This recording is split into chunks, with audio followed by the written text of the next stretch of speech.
bénissons l'Éternel notre Dieu, créateur du ciel et de la terre. C'est lui le maître des temps et des saisons. C'est lui qui nous met ici pour que nous puissions parler de sa part.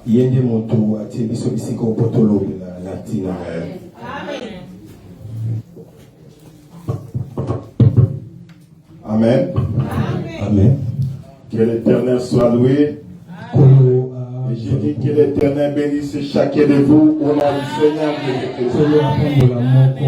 Jésus soit le maître de chacun de vous ce matin. Je voudrais que Jésus soit le maître de ta vie ce matin au nom puissant de Dieu.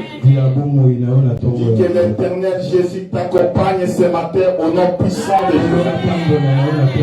Dieu. Amen. Nous allons prendre l'écriture. Proverbe chapitre 3. Nous prenons le verset 23. Alors tu marcheras avec assurance dans ton chemin et ton pied. Proverbe chapitre 4, verset 23.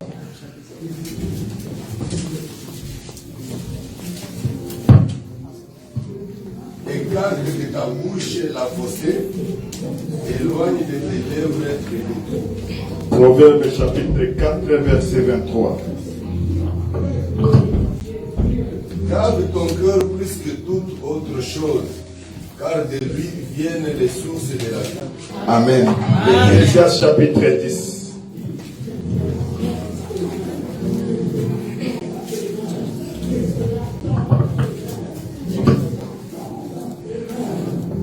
Nous allons prendre le livre d'Ecclésiaste chapitre 10. Prenons le verset 2. Ecclésiaste 10, verset 2. Le cœur du sage est à sa droite, et le cœur de l'insensé est à sa gauche. Quand l'insensé marche dans un chemin, les sens lui manquent. Il dit de chacun, voilà un fou. Si l'esprit de celui qui domine s'élève contre toi, ne quitte point ta place, car le calme prévient des grands péchés. Amen. Deutéronome chapitre 4, verset 6.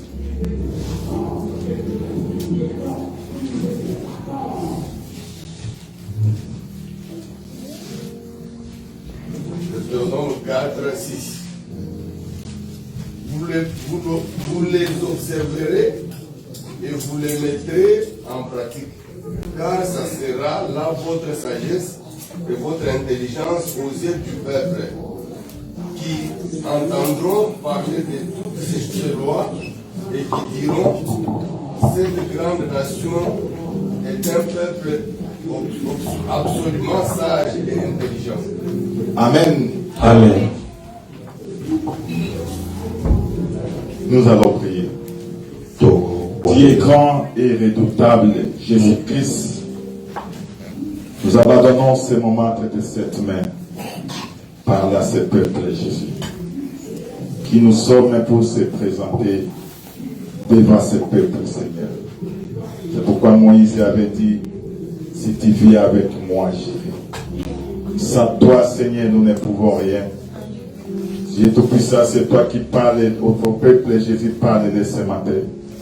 Nous l'éloignons, Seigneur, toutes les forces de l'ennemi, toutes les puissances d'envoûtement, toutes les forces qui viennent éloigner la sagesse. Au nom puissant de Jésus, demandons que toi, seul Jésus, tu puisses nous enseigner ce matin. Au nom de Jésus-Christ, nous avons ainsi prié. Amen. Amen. Amen. Nous sommes en train de parler sur le cœur. Dimanche passé, nous étions dans ce lieu pour présenter seulement le Seigneur Jésus-Christ. L'homme sage Salomon avait dit, garde ton cœur plus que toute chose, parce que de lui et les sources sort les sources de toute vie. Nous comprenons que Salomon dit il faut protéger le cœur. Parce que c'est dans le cœur où il y a la vie. Parce qu'en dehors du cœur, il n'y a pas la vie. Nous sommes allés dire chercher un homme. Nous avons vu Moïse dans Exode chapitre 4. Nous avons dit Dieu a appelé Moïse. Il dit Moïse, je vais t'envoyer. Et moi-même Dieu, je t'envoie d'aller libérer mon peuple. Et Moïse dit, Seigneur, moi je n'ai pas le langage facile. Je ne sais pas parler. Envoie une autre personne. Parce que moi, personne ne m'écoute. Pourquoi? Parce que ma bouche, il n'y a pas un mot qui sort. L'Éternel Dieu dit à Moïse, il dit qui a créé la bouche. Tira l'homme muet. Tira l'homme aveugle. Qui fait voir l'homme. Tira l'homme sourd.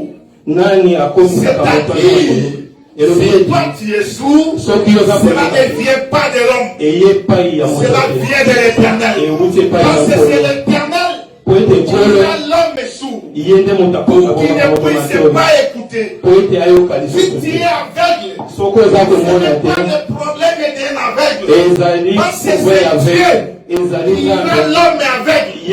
Si tu ne vois pas, comme nous voyons, c'est l'Éternel qui t'a privé les yeux. Amen. Parce qu'il y a voir et voir. Amen. Parce que naturellement comme ça, nous voyons. Mais l'Éternel dit, vous ne voyez pas. Si vous voyez, vous ne pouvez pas condamner le Fils de l'homme. Il appelle Israël. Il dit, vous avez les yeux.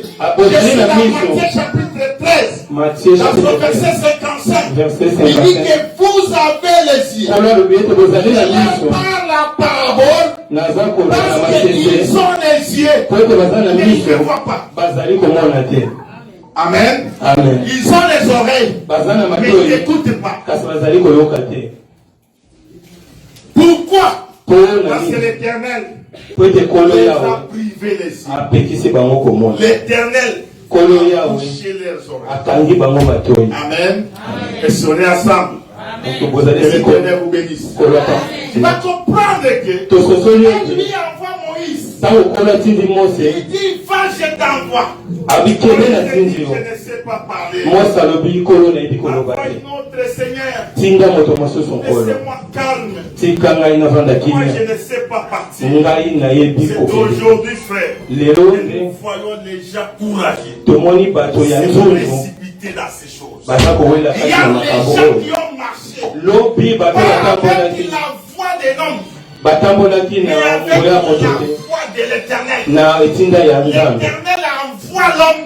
L'homme de le Fils dit, je ne veux pas. Je ne veux pas avoir de problème avec toi. Et avoir de problème avec la nation à laquelle vous m'envoyez. L'Éternel dit, je t'envoie ton serviteur. Je t'envoie mon serviteur Aaron. C'était le plus âgé de Moïse. Aaron était aussi le petit de Moïse. Naturellement, dans la naissance, c'est comme ça. Aaron était l'aîné. Dans des choses de Dieu. Aaron, c'est le petit frère. C'est parce que le petit frère, il doit être lavé par les grands frères. C'est le grand frère Moïse. Qui a amené Aaron dans les sacerdoces. C'est lui qui a déshabillé Aaron. Il a lavé Aaron. Amen. C'est pourquoi nous voyons Moïse par excellence. Il est venu frère. Avant quand il vient, il raconte là Moïse.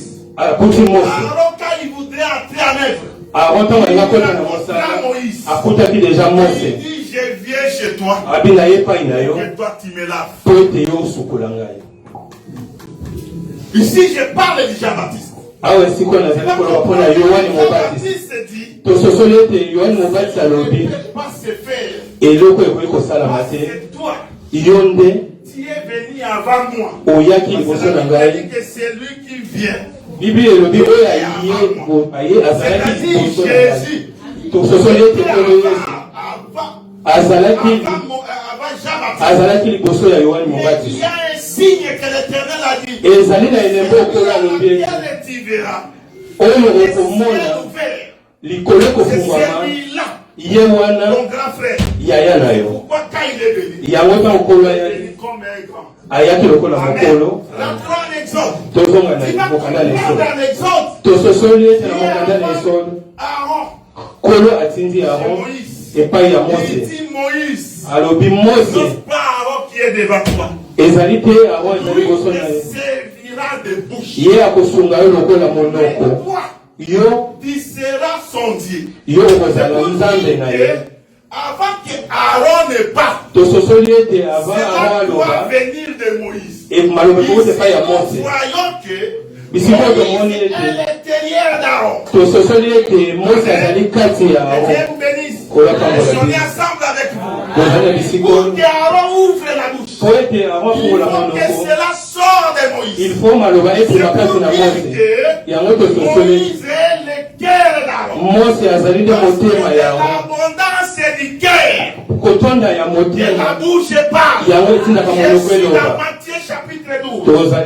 Et on commence par le verset 34. La Bible dit que de l'abondance du cœur, la bouche parle. Toi frère, pour que la bouche souffle,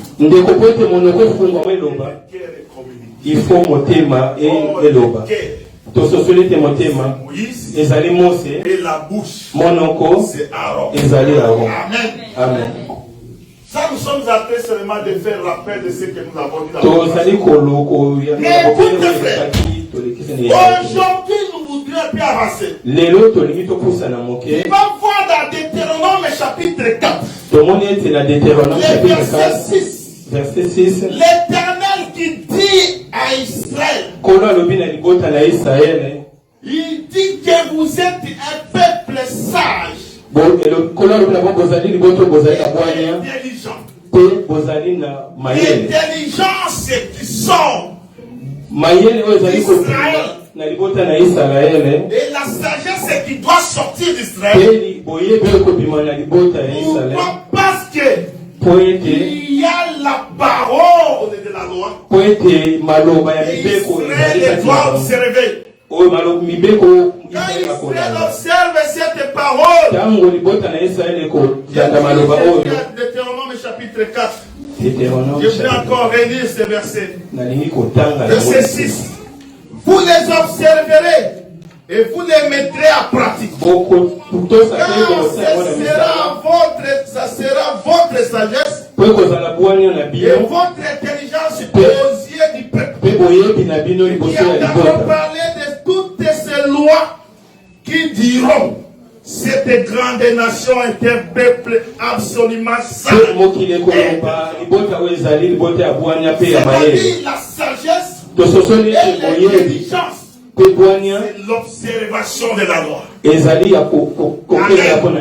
Quand toi tu observes la loi, il regarde le peuple. Le peuple là, c'était le peuple d'Israël. Et la Bible dit, les nations, les peuples, quand ils regarderont ce qui est à vous, ils diront que voilà un peuple sage et intelligent. Pourquoi? Je rentre dans Proverbe chapitre 10 qui dit que le cœur du sage se trouve à sa droite. Et le cœur de l'insensé se trouve à gauche. Amen. Amen. Ici, il y a deux cœurs d'abord. Naturellement parlant comme ça, dans la médecine, le cœur de l'homme se trouve à gauche. Amen. Notre pasteur Nissia,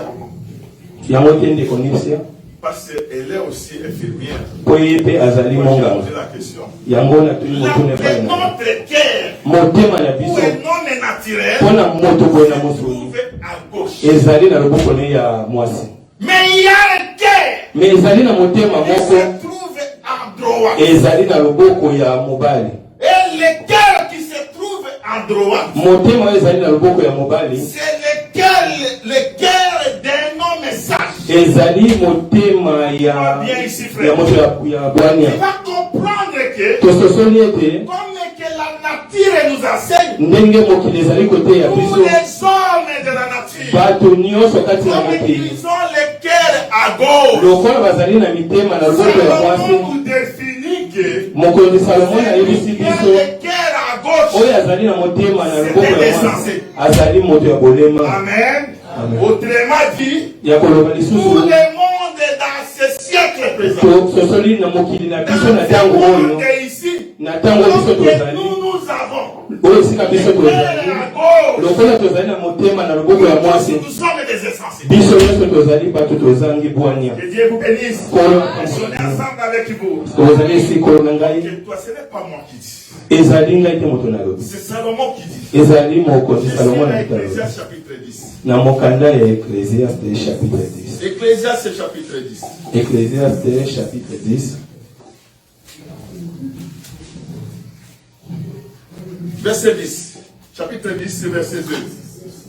Le cœur du sage est à sa droite. Et le cœur de l'insensé à sa gauche. Comme que nous avons un cœur à notre gauche, c'est-à-dire tout le monde, les peuples de ce monde ici, Salomon définit que nous sommes des insensés. Amen. Amen. Toi tu es insensé. Pasteur Marcel c'est un insensé.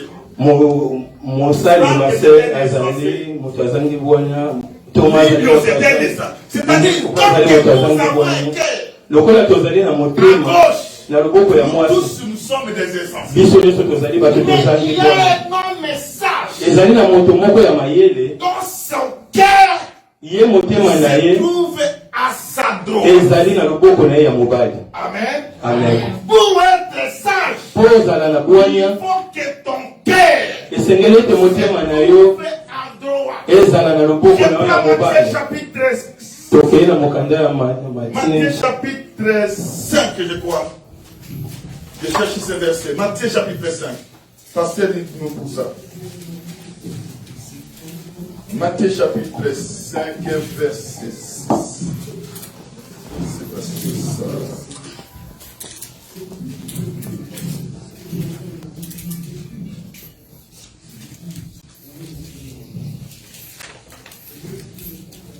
Chapitre 5, verset 6.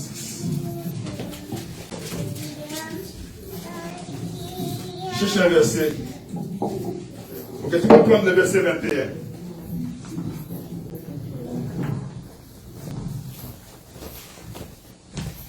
Vous avez entendu qu'il a été dit aux anciens. Matthieu 6, verset 21.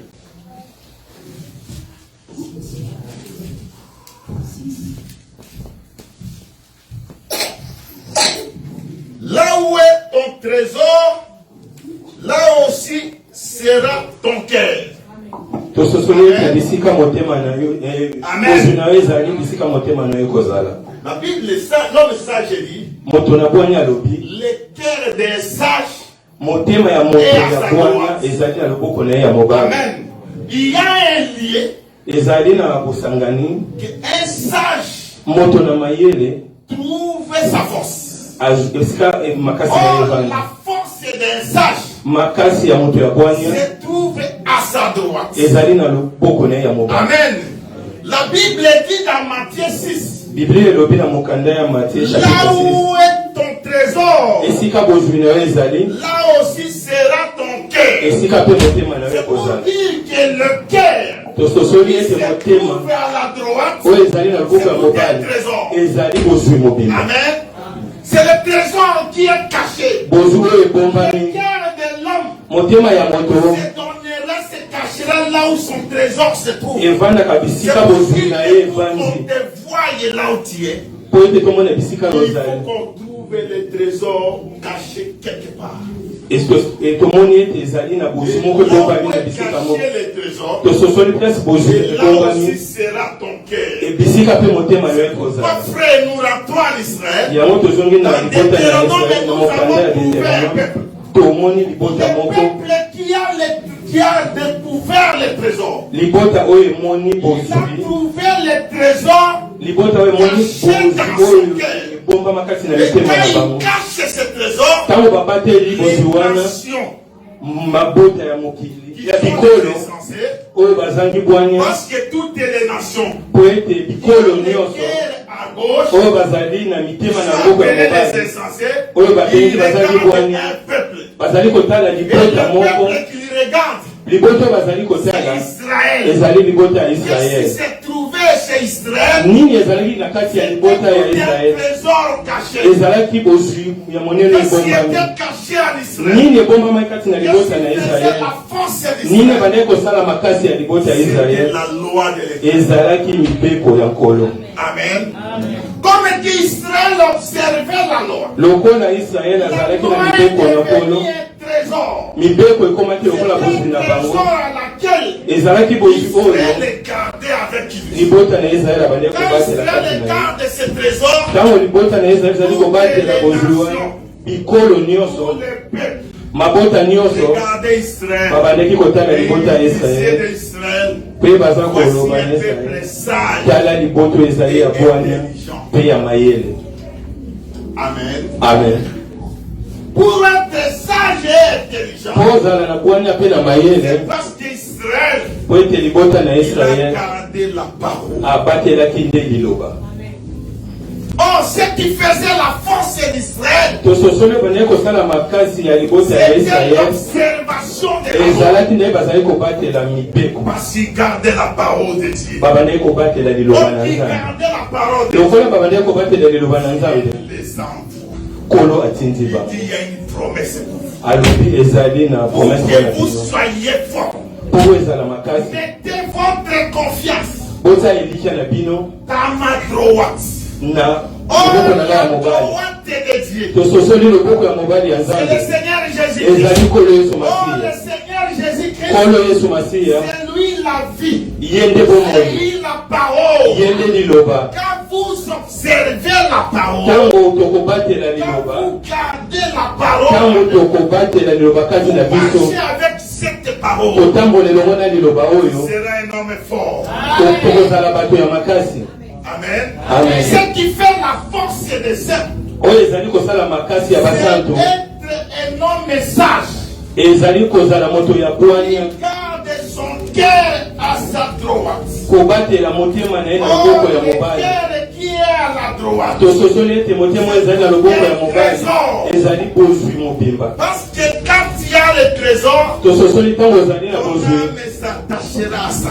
molimo na yo ekokangama na yango. Mon frère, yango ete il faut ndeko comprendre que le peuple d'Israël tososoli ete libota na Israele faisait leur force. oyo ezali kosala makasi na bango, Observation de la parole. ezalaki nde bazali kobatela liloba na Amen. Nzambe. Pour que tu sois fort dans po ça. ete ozala makasi na Dans bomoi na cette yo, nature ici. na bomoi oyo toza nango lelo, Comme Israël. kozala lokola libota na Nous Israele. souffrons. Biso Nous nyonso sommes des insensés. tozali bato bazali Quand nous bwania, regardons Israël, ntango tozali kotala nous libota na disons que Israele, voilà le peuple. tozali koloba tala libota na Yawe. Amen. Amen. Pourquoi les nations quand ils regardaient Israël, yango bikolo ntango ezali ils kotala disaient, libota na ne pas Israele, Israël. bazali toza kobanga Et non Israele, le Dieu d'Israël. tozali nde kobanga Nzambe ya libota ya Ce qui Israele. fait la force Oyo d'Israël, ezali kosala makasi ya libota ya Israele, ezalaki loboko oh, ya la mobali, droite, liboko ya mobali c'est le Seigneur Jésus. ezali nde kolo Yesu Masiya. Voilà, Exode chapitre yango ete na mokanda Exode chapitre Nous lisons 15, Exode chapitre 15. totali Totangi Mokanda, Exode chapitre 15. Exode chapitre 15. Tu prends le verset 6. Exode chapitre 15, verset 6. Nous lisons au nom du Seigneur Jésus-Christ. Totangi na kombo na Yesu. Ta droite est ô éternel. Loboko na yo mobali Signaler ko. sa force. Elakisi bokasi na yo. Ta droite est ô éternel. Loboko na yo A mobali ko. écrasé les ennemis. Par la grandeur de ta majesté, na monene ya nguya na yo. tu renverses les adversaires. Oza kokweyisa banguya. Et tu déchaînes ta colère. Pe ozali Et kotinda kanda na yo. les se consigne Pe ezali ko. comme de la chaux. Ezali kotumba lokola putulu. Amen. Amen. Il y avait un peuple Ezalaki na libota. esclave dans un pays. Bazalaki bawumbu na engumba mosusu. Quand ils sont esclaves dans un pays, Ntango bazalaki bawumbu na engumba mosusu. il y a des gens qui dominaient sur Ezalaki na libota mosusu ebandaki kokonza bango. les Égyptiens dominaient sur Israël. Libota na Egypte ebandaki kokonza libota ya Israel. Biblia elobi ke Esclaves dans un pays. libota ya Israel bazali bawumbu na Pas ekolo se libérer. bakokaki komikangola te. Après en Égypte, Po ete bakotaki na l'époque Egypte de Joseph. ezalaki na ntango ya Joseph Yosef. est venu. Yosef Joseph ntango a nourri aye les Égyptiens. alesi libota Après na avoir nourri les Égyptiens, après yambo ya kolesa libota ya Egypte maintenant Israël. Yosef akomema mpe libota na Israël Israel. doit manger le même pain.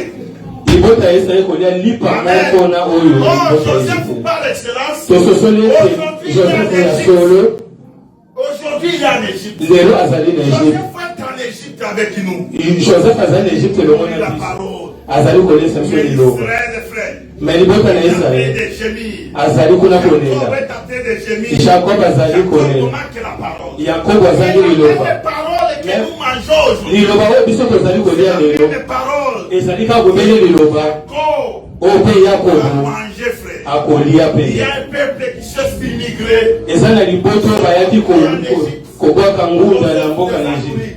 Yosefu alesaki bango Joseph, nsima ya kufa ya Pharaon qui Mose est sorti. ezalaki na falo Il moko a mis ce abimaki peuple à domination. akonzaki likolo ya Il libota a mis wana ce peuple à domination. ntango akonzaki likolo ya libota ya C'est un Israel peuple dont leur cœur est à droite. po ete ezalaki liboto bazali na motema na loboko ya mobali Dont la force liboto ezalaki na est makasi l'éternel Dieu.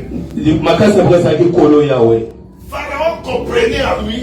Farao asosolaki kati na ye Ces peuples ici libota na Israel vont coloniser un jour. bakokonza biso mokolo Quand mosusu. ces peuples vont coloniser, mpona nini ete liboto parce que ces ekokonza biso peuples mokolo mosusu entiers, po ete liboto ezali na comme nzambe que tu as Dieu, ndeko lokola ozali na nzambe te tuer.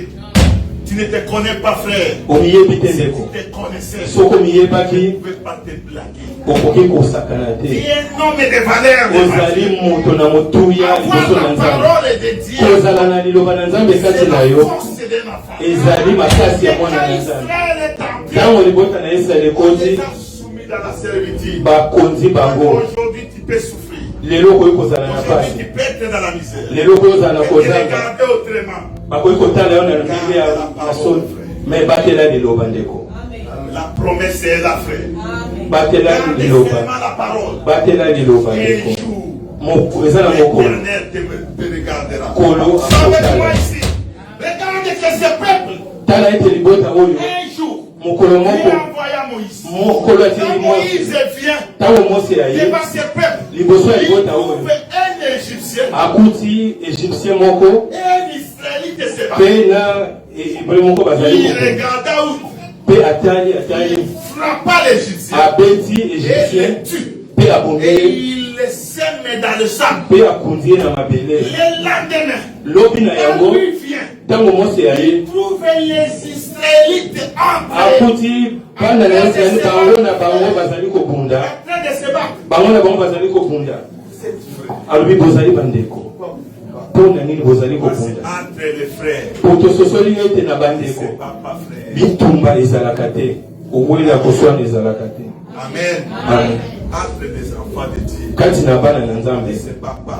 bitumba ezalaka te Toi, mpo na si nini nous sommes sortis tous. po tobimi biso Jacob. na epai ya Il va yakobo comprendre que tososoli ete quand Moïse vient ntango Mose aye pour les libérer, mpo na kokangola les bango séparer, mpo na kokabola bango établir.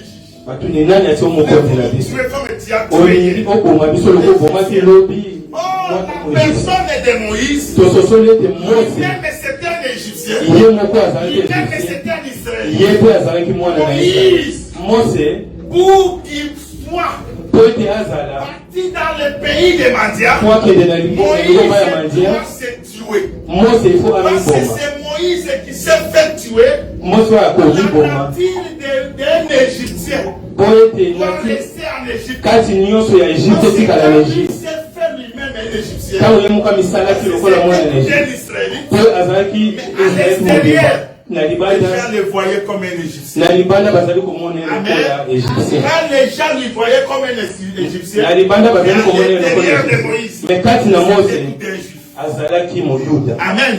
C'est dit avec moi. Amen. Mais Moïse ici, Mose il toza faut koloba qu'il se dévoile. il faut amibimisa Pour se dévoiler, po il avait amibimisa 40 ans. azwaki Et tu vas 40 ans comprendre qu'à l'âge de 40 ans, tososoli ete il na ne pouvait na pas l'âge libérer ya Israël. akoki kokamwa na libota ya Moïse Israeli ici vient. Mose Quand otango il aye voulait libérer, ntango alingi akamwa na Israël libota dit, qui t'a libota na établi? Israeli elobi nani asi omokonzi na biso Voulez-vous nous tuer? olingi oboma biso C'est-à-dire pour que Moïse aujourd'hui tososoli ete Mose quitte lelo l'Égypte, abimi doit na se Egypte débarrasser du casquette de l'Égypte. atiki nyonso ezalaki ya Egypte Il a débarrassé du casquette de l'Égypte. atiki nyonso azalaki nango lokola mwana na Egypte mpe akei na Quand libota il ya est Madian parti chez Mandianite, ntango akei na libota ya Madian Mandianite lui regarda. ntango bamadianite bamoni C'est un juif, non? balobi oyo azali moyuda Comme un Égyptien. me mpo na nini ozali Quand il lokola est venu, Egypte frère, ntango ete aujourd'hui, Moïse est par excellence. tososoli Mose ya solo ezali kolo yesu masiya Quand les gens lui regardaient, ntango bato on lui batali voyait comme le fils de Marie. bato mosusu bazali komonela lokola mwana ya maria bato mosusu bazali komonela lokola mwana ya C'était tout Yosefu. un Dieu. me kati na ye ezalaki nzambe C'était toute mobimba une puissance ezalaki na qui nguya était à lui. kati na ye Mais pour venir te sauver, me mpo ya kobikisa biso pas se sauver, kobikisa il ne sauvera pas Israël seulement. akobikisa kaka libota na Israeli te Israël ifo atika libota na est Israeli dans un pays. po etakende na engumba Quand mosusu tu les vois quitter l'Égypte, ntango akiti engumba ya il y Egypte a l'Égypte, il laisse alobisi les Egypte casquettes de atiki l'Égypte. nyonso ezali Il Egypte va chez les Mandianites. akei na libota ya Pourquoi? Parce Madian qu'il y a une femme en Mandia. po ezali na mwasi na libota ya Et la Madian femme que Jésus cherche aujourd'hui, mwasi oyo koyo azali koluka lelo toi et mon frère. ezali ngai na yo Aujourd'hui, Jésus est chez nous. lelo koyo azali kati na Jésus biso est chez les Mandiens. yesu azali na On libota ya n'avait Madian pas part à ces biso choses. tozalaki On n'était pas connus les dieux. toyebaki nzambe Mais te Dieu nous connaissait mais avant. kolo ayebaki Avant biso que nous ne soyons. avant même Dieu yango nous tozala connaissait. kolo ayebaki Et biso l'élection de Dieu. na boponami ya nzambe esalamaki na mokolo Toi et moko moi, frère, ngai na yo ndeko nous avons constitué un corps. tosala nzoto moko Ce corps-là, nzoto wana c'est Jésus. ezali kolo yesu masiya Amen. Amen. Moïse aujourd'hui, mose lelo il est chez Sephora. azali epai ya sefora Amen. amen Pourquoi il est chez Sephora? mpo na nini azali epai ya sefora D'abord, il doit sauver Sephora. yambo efo abikisa Avant de sefora venir sauver nsima ya la kobikisa nation Israël. libota na israeli Il a passé 40 ans asali 40 ans de préparer Sephora. kobongisa Mais tu vas sefora remarquer que tososoli quand il ete rencontra Dieu, ntango akutani Dieu na lui dit nzambe rentre, kolo alobi na ezonga va sauver maintenant mon peuple. kende kobikisa libota na ngai Israël attendait. libota na Donc, israeli quand bazelaki Moïse sortait, ntango mosi Israël abimaki attendait 400 ans. libota na Et les israeli 400 bazelaki 400 ans ans de Moïse 400 ans ya est moïse accompli en Égypte. ekokisami na C'est mboka parce que la Egypte. promesse était avec Jacob. na oumu po ete promese ezalaki Abraham. na abraham Ce sera esclave dans un pays. e mokikitana na ye kokala na boumu apres 400 ans descendrai moi-même et le libérer. nsima ya 400 Et tu ans vas moko na comprendre kokitana que quand kango 400 ans arriva, tososoli te ntango 400 ans ekomi gémissait toujours. libota na israeli bazali ntango nyonso na pasi mpe kolela libérateur. bazali kotuna mokangoli azali Au wapi moment laquelle ils sont appelés les gémir, na ntango bazalaki na pasi kolela qui était chez les nations. mokangoli azalaki na Nous mabota avons grâce lelo tozwi ngolu parce que Moïse est avec po ete mose azali elongo na biso nous. Amen. amen Mais quand Moïse attendra 80 ans, ntango mose akozela 80 ans voilà. akozonga C'est pourquoi frère dans Psaume chapitre 90, yango ete ndeko na mokanda ya psaume 90 l'âge de 80 ans, tososoli ete mbula 80 un héros. ezali mbula ya moto na ya molongi Un héros molongi qui a la force de l'idée. oyo yende azali na nguya ya kokangola Quand il a atteint 80 ans, tososo ntango akokisi mbula il est 80 rentré chez les Égyptiens. azongi epai ya libota ya Egypte mpe akangola Mais pour libota libérer ce peuple, me mpona akangola libota oyo il amena le peuple amemi libota entrer dans la réjouissance. komema Parce bango que na le peuple avait dépouillé les Égyptiens. po ete libota azwaki nyonso bozwi nyonso ezalaki Ils ya étaient libota contents. bazalaki na esengo Frère, dans ce chemin, ndeko kati na moi nzela c'est oyo l'Éternel qui a dit, sosola ete kolo alobi va kende dans la route, frère. na nzela Il ndeko y a beaucoup qui vont tomber. ebele bakokwe. Amen. Amen. Je te demanderai de ne pas être parmi ces gens. nasengi ete ndeko ozala te na kati ya Il y a bato des gens qui bakokweya ont dit, rentrons être esclaves. eza na bato balobaki tozonga na Egypte tokoma Parce qu'il y a bawumbu le pain, po ete il lipe y a des concombres, po ezali il y na a la kokombe viande. ezali na Mais misuni pourquoi tu nous as menés dans cette mpo na nini omemi biso na Dans ce esobe chemin oyo ici, frère, na nzela oyo ndeko Il y a une joie qui nous attend. ezali na esengo moko ezali Pour kozela arriver dans cette me mpona joie, kokoma place lisengo wana ezali te persévérer, frère. il faut kozala na Il faut la elikya persévérance. il faut kozala na Il libéra elikya Israël qui sort. tososoli libota na Israel babimi na En lisengo sortant d'Israël, kobima na il y a Egypte la mort d'un animal. ezali na kufa ya Il y a nyama un moko animal qui est mort. eza na nyama moko akufa L'animal est mort dans Exode 12. ntango nyama akufaki Ils na ont mokala mangé l'animal. baliaki C'est nyama l'animal qui a autorisé nyama nde moto le apesaki départ bango des peuples nguya ya kokende vers Canaan, frère. na libota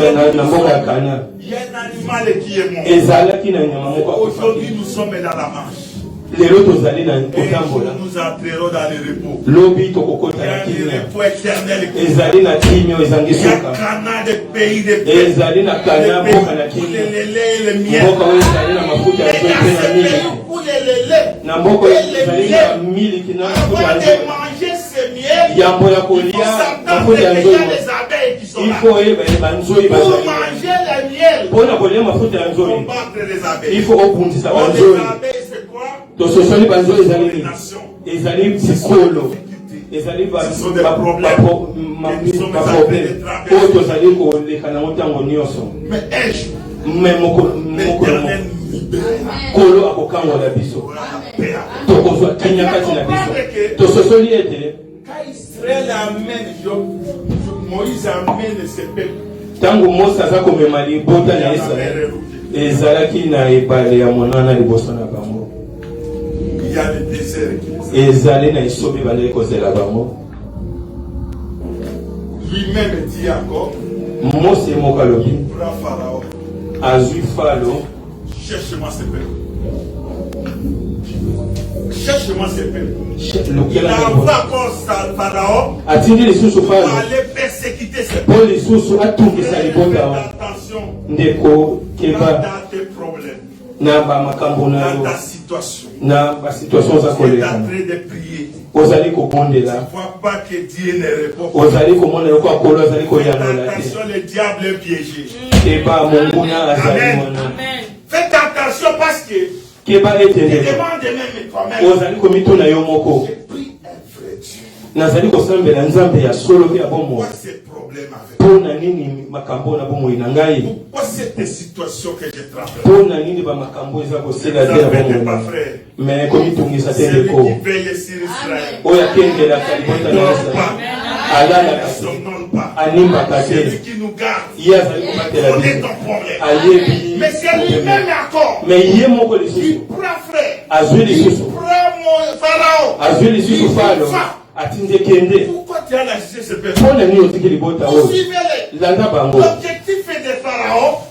mose efarao alingaki Détruire le peuple d'Israël. asilisa libota ya israel Détruire le peuple de Dieu. asilisa Et libota na les nzambe ramener encore mpe esclaves. azongisa bango so na kibowumbu Mais quand Israël regarde, ntango libota na israel etali voilà la mer rouge. tala engumba monene Le liboso pays na à biso laquelle nous sommes déserts. esika oyo tozali ezali esobe Regarde Pharaon. tala falo azali kolanda biso Frère, quand tu vois toutes ces choses, ndeko ntango ozali komona makambo oyo nyonso n'effraie pas.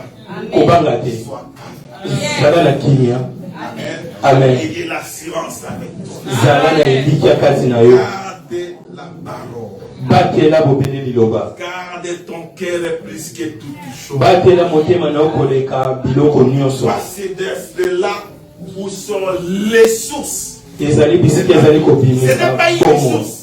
Ezali Mais ce bisika sont les sources de la vie. ezali Qui va bamaziba sortir dans ta vie, frère. ya ezali bamaziba Parce ezali qu'aujourd'hui, kobima. tu Tososole peux te. avoir des problèmes. Okoki kozala na Mais l'Éternel te dit, mais kola lobi garde ton cœur batela motema na yo plus que tout. koleka biloko nyonso. Amen. Là, c'est un pharaon que tu vois. Po ete falo ozali komona Tu le verras. okomona ye lisusu te. Les difficultés que tu es en train de passer, mikakatano ozali koleka na tu ne yango verras plus. okomona yango lisusu te. Le 5 dimanche, ici, nayebi mokolo na yenga parce que j'ai 5 dimanches. nazali na bayenga mitano Pour moi, ezali ngolu na il biki y a toujours 4 dimanches et 4 dimanches. Mais moi, ezali toujours ezali ntango nyonso na bayenga minei me toma biki ngolu ya bayenga mitano. la chose que je vais t'expliquer, eloko na koloba na yo lelo batela nde liloba pour avoir le succès dans ta vie. po ozala na elonga na makambo na yo batela nde liloba na nzambe. Garde cette parole batela liloba oyo plus que toutes choses. koleka biloko nyonso ya bomoi na yo to na bomoi na yo. Si tu gardes cette parole plus que toutes choses, soko bateli liloba oyo koleka biloko nyonso tu verras la main de Dieu. okomona loboko na nzambe na bomoi na yo. Amen. Amen. Il se regarde devant. libota ezali kotala liboso amoni ebale na monana Il regarde après. atali na nsima Il voit Pharaon qui vient avec toute force. azali kotala falo azali koya na makasi na ye na kanda na ye nyonso. Regarde que quelqu'un, ces gens-là qui te servaient, tala bato baya ils sont kosalela arrachés par une autre personne. bakotoli yo epai ya Ce moto qui mosusu. fait que tuer d'abord celui qui vous a amené et Et de vous prendre et de vous retourner encore dans posa na ye ezali abonga nanu moto abimisi bino nsima kokanga bino kozongisa bino na bowumbu. Satana alingaka biso ne te. t'aime pas. Satana alingaka biso te. Le monde ne nous aime. Mokili elingaka biso te. Nous pouvons aimer le monde. Tokoki kolinga mokili. Nous pouvons voir tout ce qui rayonne. Tokoki kotala nyonso ezali kongela na mokili Ce oyo. n'est pas pour nous. Ezali mpona biso te. Amen. Amen. Regarde quand tu fais, quand un bébé vit au monde. Tala ntango mwana abotamaka na mokili. C'est une leçon. Ezali liteya. Dieu nous enseigne. Nzambe azali koteya biso. La Bible dit que la nature ne nous enseigne pas. Bible ezali koloba oyo bozali komona ezali koteya bino Tout te. ce que nous avons ici, Nyonso oyo tozali nango awa nous avons laissé ça.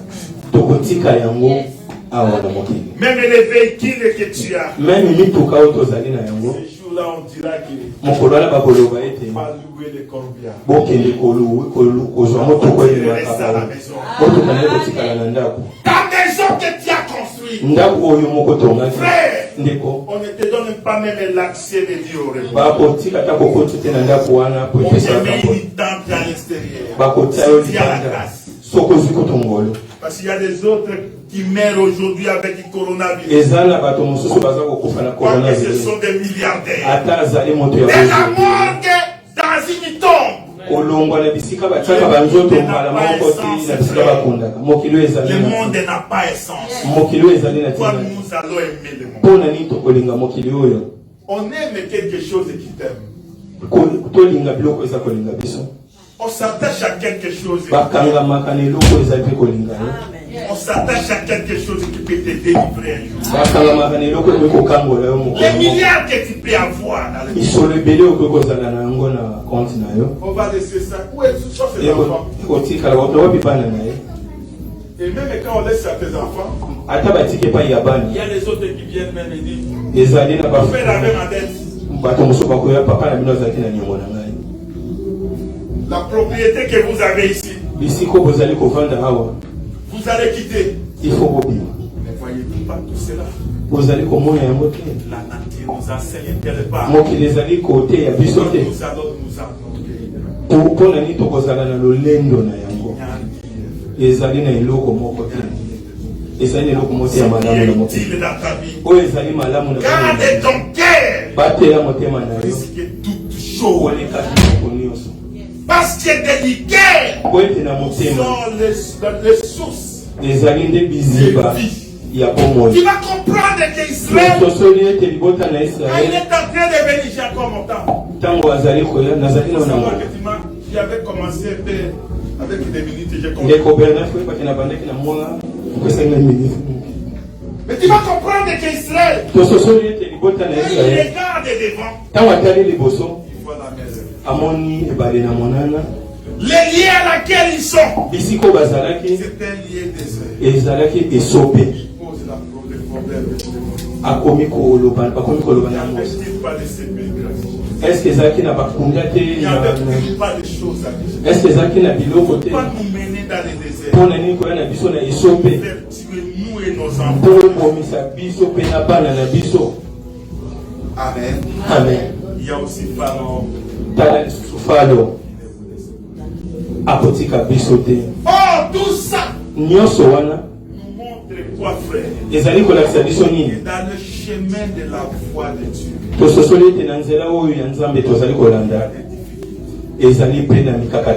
a des problèmes. Il y a des situations difficiles. Tu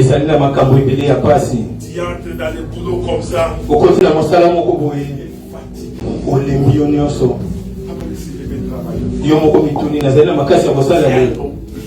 Mais il faut au salaire. Tu es en train de travailler, tu te vas de répéter, tu dis si je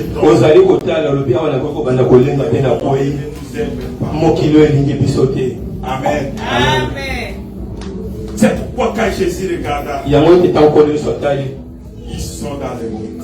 Mais ils ne sont pas du monde. Amen. Nous ne sommes pas du monde, frère. Notre pays est quelque part. Je disais qu'un enfant, quand il est né,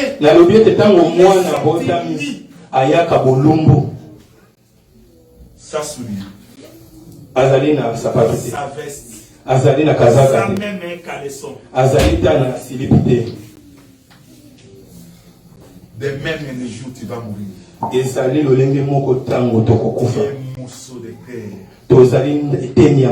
dans laquelle on va te jeter. Après, quand on t'oublie, frère, la femme est peut-être pleurer aujourd'hui. Moi, ça veut que les moi, 3 mois, Dieu commence à faire disparaître. C'est ça la providence. Il peut encore trouver un autre chemin. Moi, c'est pas que je n'ai pas de Ce soir, quoi, non, mais là, à mon père, mon bail aujourd'hui, je t'aime.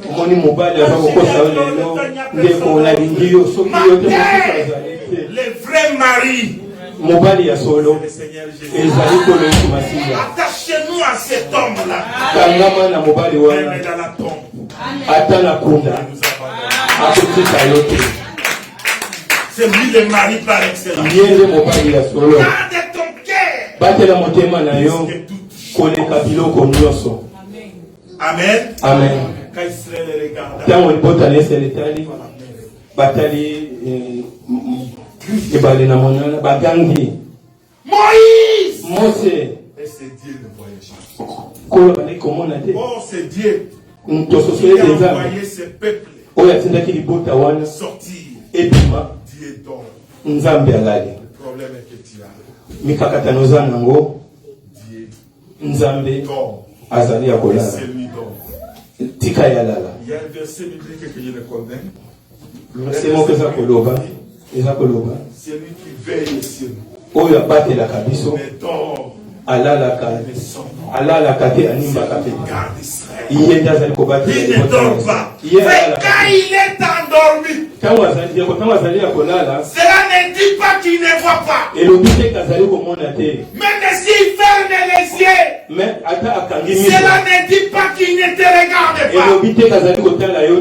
Amen. Amen. Il y a un Dieu dans les cieux qui connaît plus que toi-même. Il connaît ton problème. Je viens dans ton cœur. Je viens ce jour aussi chez toi. De rappeler qu'il y a un vrai Dieu. Il connaît la situation à laquelle tu oyo ayebi makambo ozali Il y a koleka un nango bon projet. oyo azali na makambo ya malamu makambo oyo azali ya mawa te Mais le projet de bonheur, azali na makambo ya malamu pour mpona yo donner de l'espérance. mpo yapesa yo elikia L'espérance qui va te donner, elikia oyo akopesa yo tu ne verras pas chez nous. okokuta yango te epai ya Parce moto moko qu'on ne peut te promettre po ete moto akoki koprometre il oyo va changer la vie. lobi akoki na ye kobongwana C'est moi qui t'avais dit ça. moto na ngai moto nalobaki na oyo yango C'est toi mon frère Bernard. ezali te ndeko bernard moto olobaki na ngai Je ne me suis pas trompé. eske nabosani te Moi, je passe pourquoi? mpo na nini ete Parce que c'est elle. po ete azali moto Pourquoi? Parce que c'est elle. po ete azali moto Le mari qui est à côté de soi. mobali oyo azali pembeni na yo wana Un jour, il peut te bousculer. lobi te akoki koningisa yo to kokosala yo La femme que tu dis que t'aimes là, mwasi oyo alobaka alingaka yo wana un jour, il va tomber. lobi te akoki kobosana yo mais ezali na moto moko N'oublie pas. abosana Israël crie. ntango libota na esali ezali koganga libota ezali Lui dit à koganga Moïse, Il y a le pourquoi bien. c'est cri? atuni mose mpo na nini koganga oyo Pourquoi c'est cri? mpo na nini Dans koganga ce oyo peuple qui marche. loba na libota oyo Il ne batambola voit pas les chemins. ndeko ntango ozali Il y a komona un nzela homme qui te voit les chemins. ezali na moto azali Là où komona nzela Israël voyait la mer rouge. bisika ezali azali komona libota na mai monana ye asali ezela Israël passe po ete là-bas. libota na esele Il dit bakolela dans Romains chapitre 9. alobi na Romains chapitre J'ai 9 suscité ma colère napimisi kanda na ngai à Pharaon. na falo Éclater ma gloire. po ete lokumu Oh, nanga la tobenge gloire qui va éclater. tososo te nguyo ekobi Te soumet dans des brèves. il faut oleka na Tu vas te mikakata demander même pourquoi tout ça. okomituna mpo na nini nyonso oyo Cette vie que moi j'ai mpo pas. na nini bomoyo nga nazali koleka J'ai un Dieu. estce ya solo nazali na nzambe abomoi oyo azali vraiment azali na On ngai s'est demandé, frère. ndeko okomitunaka bamituna wana Qui est te à côté de toi. ezali na nzambe azali na Malgré yo la vague, ata mbonge malgré les tourbillons, ata batourbillon tu t'as endormi là. ye azali akolala Mais tu vas remarquer quand il s'est réveillé, me okososola ntango akolamuka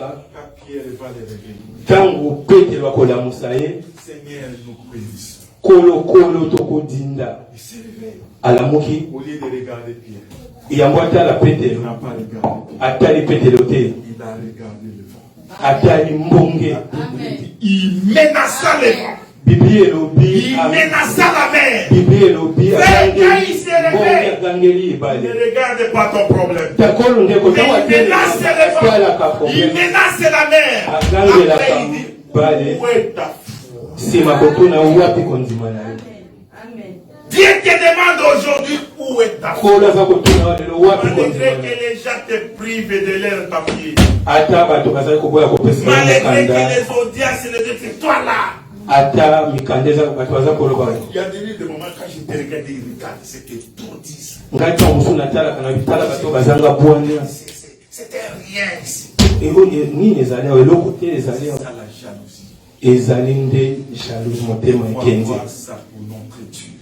fo tozala nango na nzambe na biso Ayez confiance à ce Dieu. tozala na Mais tu vas remarquer, frère, tososoli ete il a ouvert la mer rouge. ye afungoli A mai na ouvert monana l'Afrique sur les chemins. ntango afungoli mai na monana asali nzela na ebale biblia elobi Un vent de l'Orient. elobi mopepe euti na Un vent.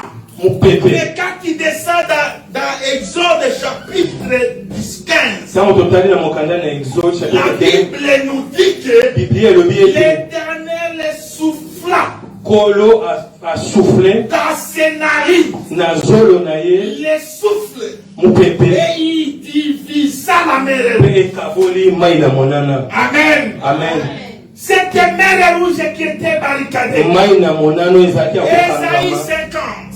esaïe chapitre 50 Ésaïe 50. Verset 1er. esaïe 50 verset 1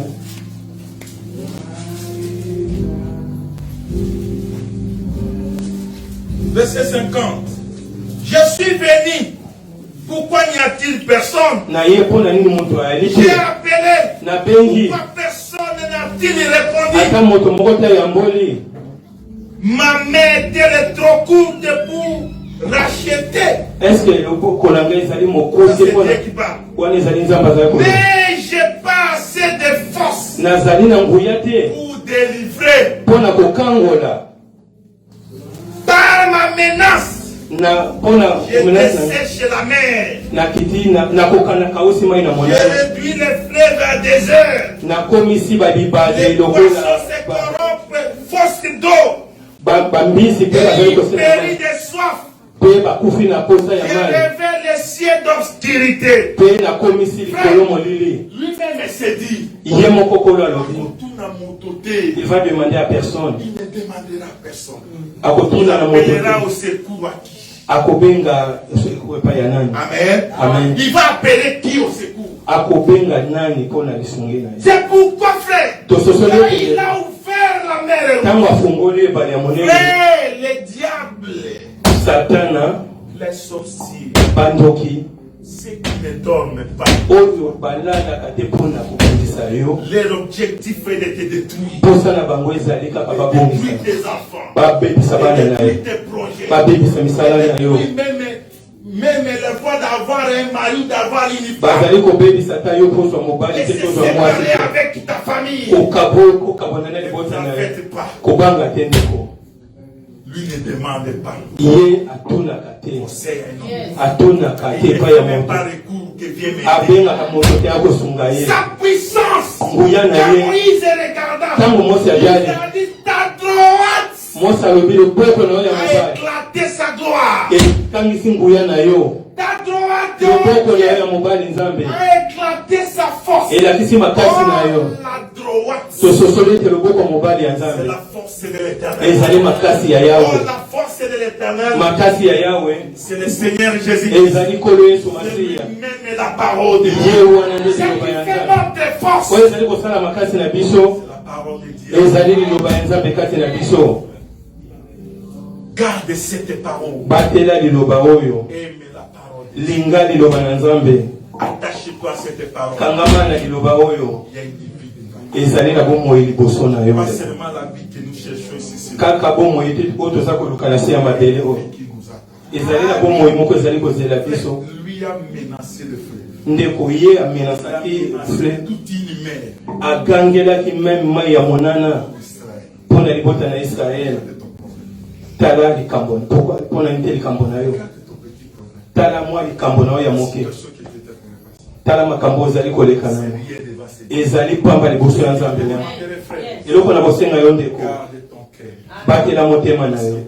koleka biloko nyonso Amen. Amen. Amen. C'est tout un trésor ezali bozwi monene que nous retenons, frère. oyo eza kati na biso J'ai un verset à Josué au 5 minutes. tozali kotanga na mokanda ya josue sato osuka Josué chapitre 1. josue chapitre Je dois m'arrêter là-bas. na kosuka wana Josué dit à Dieu. josue Josué dit, alobi na nzambe l'Éternel dit à Moïse, à Josué. kolo yo alobi na yosua Il dit, je suis dans le verset 6. Fortifie-toi, mipesa makasi prends courage. mipesa makasi ezala na likia c'est toi qui mettras ce peuple à possession du pays. yo nde komema libota oyo mpo bakota na Je engumba dirai à wana leur père de leur donner. nakaki yango epai ya batata na bango Pas seulement et ayez le bon courage. mipesa makasi mpo ezala na likia Ça fidèlement selon toute la loi de Moïse. tambola popele kotosa Mon libeko ya serviteur mose t'a prescrit. oyo Ne mosani na t'en akoma détourne ni à droite ni à gauche. kotengama na gauche te kotengama na Afin droite que tu te réussisses dans tout ce que tu po entreprendras. ete oresi na nyonso oyo Verset okosala 8. Que le livre de la loi ne s'éloigne. mokanda oyo ya mibeko elongwa te na monoko na yo amen Moïse qui a mené ce peuple mose oyo amemaki libota na israele pour le faire entrer au Canaan. me mpo na kokotisa bango na kana Si Moïse, nzambe abomi mose mais il prend Jésus. azwi yoshua Toi qui vas mener ce peuple dans la terre. yoshua yo nde moto kokotisa libota oyo na kana mipesa makasi Amen. Amen.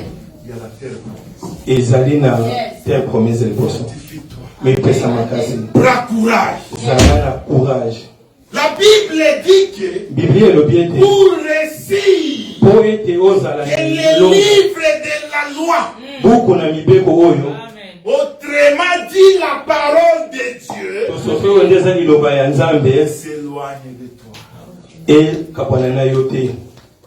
Le secret pour réussir dans la vie, pona olonga na bomoi na yo attache-toi à la parole. kangama na liloba na Nzambe. Amen. Amen. Reste ensemble avec cette parole. Zalana elongo na liloba na Nzambe. S'il s'agit de prier, frère, prie. Soki esengeli obondela ndeko bondela. La situation que tu traverses est temporaire. Makambo ozali koleka nango lelo eza mpona ntango Il moke. y a des gens qui peuvent décider. Eza na bato bakoki koloba Et que je ne donne pas les autres. bakoloba iya kozwa mokanda te. Il y a un être suprême. Me ezali na moto aza likolo na Il bango. y a la décision suprême. Ye nde moto akozwa aza moto ya suka mpona bomoi na yo. Amen. Quand lui dit, Ntango ye alobaka personne ne peut le contredire. moto moko ntango ekotelemela Il ne ye. peut même pas demander à quelqu'un. Biblia elobi ekuta asengaka te Il ne peut pas lisunga solliciter même quelqu'un. soki Quand il alinga réagit. soki alinga asala tunaka ata kutu moto te. Amen. Amen. Reste avec cette parole. Kangama bobele na liloba oyo. Demeure dans la parole de Dieu, frère. Kangama wumela na liloba oyo. Dieu est dans les cieux. Ezali na Nzambe na likolo. Qui te connaît plus que toi-même. Ye ayebi okoleka yo moko. Il y a un Dieu dans les cieux. Ezali na Nzambe na Son likolo. objectif à lui, Ye posa na ye il y a une vie devant toi. eza na bomoi moko liboso na ye. Garde ton cœur Me batela motema na yo plus que tout. koleka biloko nyonso.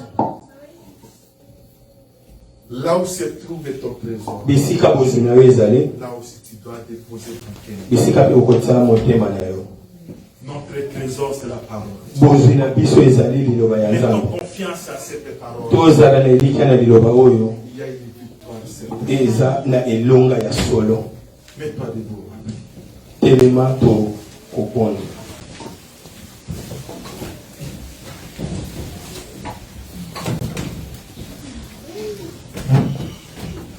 Je te laisse le marcher pour vous. Nalingi kaka oloba boye liboso na nkolo.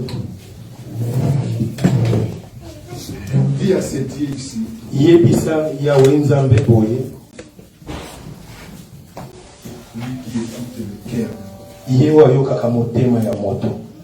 lui qui connaît le mauvais. Ye oyo ayebi mikakatano na yo to makambo La ya situation. ye ayebi makambo nyonso eza koleka na bomoi Il na sait yo. venir en aide. Ye aya kosunga yo Qui te donne la joie de connaître sa parole. asunga yo banzela ya koyeba liloba na yo. Donner l'amour de sa parole. Apesa yo bolingo ya liloba na ye. Te donne la force de décider si je suis. Apesa yo makasi ya kolanda ye. Des voix de ce monde. Akabola yo na nyonso ezali ya banzela ya mokili oyo. Kolo yawe ye moko azala Nzambe na yo. Recommande ton sort à Dieu. Lobela Nzambe nyonso ozala na Recommande ta yo. maladie à Dieu. Maladi na yo yebisango Recommande epesa ton nkolo. problème à Dieu. Situation na yo nyonso problème pesa Recommande ton mpanza. c'est toi qui connais ton Yondo yebi mikakatano na lève yo. la voix pour se dire Tombola mongongo. Alléluia. Lobela ye. C'est lui le bon mari Yende mobali ya qui solo. écoute et qui vient en aide à nous. Yenda yo kaka pe ya. Prions au nom du Seigneur Jésus. Bonde na kombo na Yesu.